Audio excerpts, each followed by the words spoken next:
Bonjour, donc aujourd'hui on va vous présenter la réplique de fusil à pompe Franchi SAS-12 de chez ASG. Voilà la boîte. Donc, dans le package, on trouve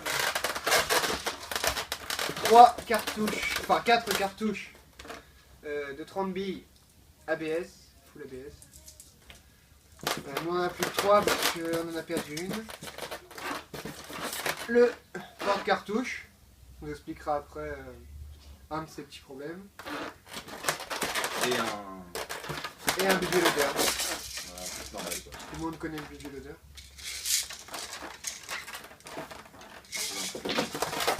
Et bien évidemment, la réplique.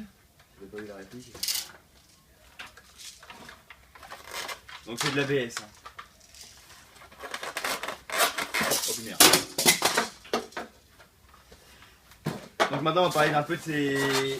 Donc on va parler un peu... Oh merde. De ses caractéristiques. Donc justement comme on vous a dit, les cartouches font 30 billes. Donc c'est de l'ABS, bon c'est un peu moyen. Il y a 4 cartouches. Donc le fusil à pompe en lui-même fait 1,2 joules.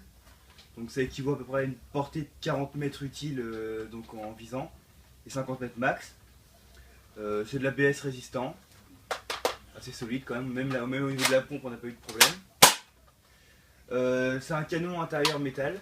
Je sais pas si on verra grand chose. Non. Il fait 895 mm de long. Et pour un poids de 1600 grammes, donc 1,6 kg. C'est un poids assez léger, c'est assez pratique. On l'a acheté sur Gun Evasion pour un prix de 45 €. Donc il est autour de 40 à 60 € pour... ça dépend des sites, ouais, c'est dans les sites. On va pouvoir parler un peu des points faibles maintenant. Alors, les points faibles, c'est de l'ABS, mais bon, pour le prix, C'est correct. ça va, c'est de l'ABS résistant. Faut faire gaffe au choix des billes dans les cartouches. Si on met des billes qui sont pas de bonne qualité, elles risquent de se bloquer et pas de remonter. Donc vous ne pourrez pas tirer. Ensuite, quand on retire les cartouches, donc avec là, comme ça, avec le petit teuteux là, elles tombent pas toujours, donc faut faire gaffe, faudra aller chercher à la main.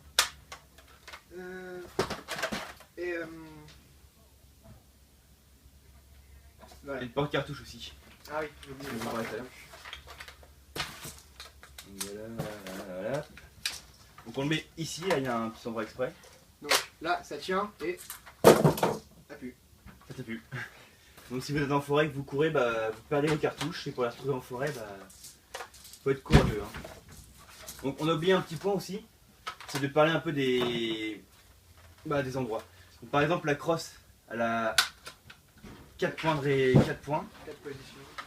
Donc là vous avez le gros bouton, hop, Le gros teuteux. et vous réglez, comme ça, c'est très facile. Vous pouvez même l'enlever très facilement, la crosse, pour la changer ou pour mettre une nouvelle. Pour la sécurité, alors c'est le petit teuteux qui se trouve ici, ambidextre. Les organes de visée, c'est c'est simple. C'est un truc qu'on peut pas bouger. Il n'y a pas de rail, donc faut s'habituer à celle-là. Et pour le hop-up, ça c'était un bon truc. Le hop-up est là. C'est très simple à régler. Hop, vous poussez dans un sens ou dans l'autre. Et il est assez précis quand même, le fusil à pompe. Donc on va enchaîner sur les points positifs. Donc les cartouches font 30 billes. Pour un semi-automatique, c'est largement suffisant. Il a une bonne puissance, donc 1,2 joules, une bonne portée, à peu près 50-55 mètres, et une bonne précision. Donc franchement, c'est que même à 40 mètres, il va là où on vise.